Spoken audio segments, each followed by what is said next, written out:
couple months into the war in Afghanistan, we are capturing a lot of people.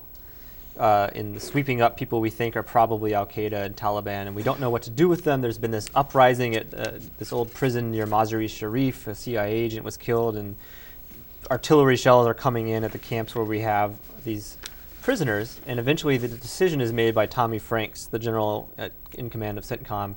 These guys have got to be moved out of the war zone, put them somewhere else. And they look around the world to see, well, where can we set up a giant POW camp, essentially. And they didn't want to do it on U.S. soil because they thought the American courts might interfere with what they're doing.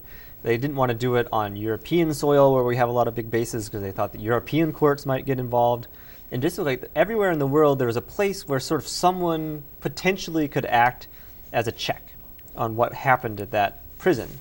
But it turned out that there was this one odd chunk of real estate, which is Guantanamo Bay Naval Base in Cuba, which is a naval base that we've had since 1898, and we signed a perpetual lease, sort of coerced a perpetual lease out of a previous government of Cuba that long before Castro rose to power, that lets us stay forever. And it's technically on Cuban soil, but Cuba exercises no sovereignty over it because, unlike every other base we have, where we're friends with the country that we have the base, in fact, we're enemies with Cuba, and we don't care what Castro says, and Castro is powerless to do anything about what we do there as well.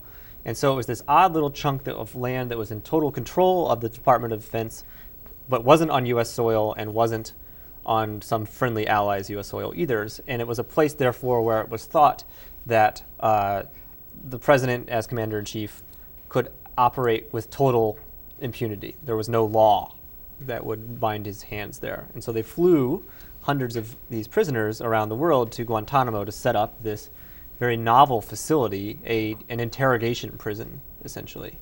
A facility designed to extract information, not just to hold. This excerpt is brought to you by the Massachusetts School of Law, the leader of reform in legal education and a leader in multimedia education for the public.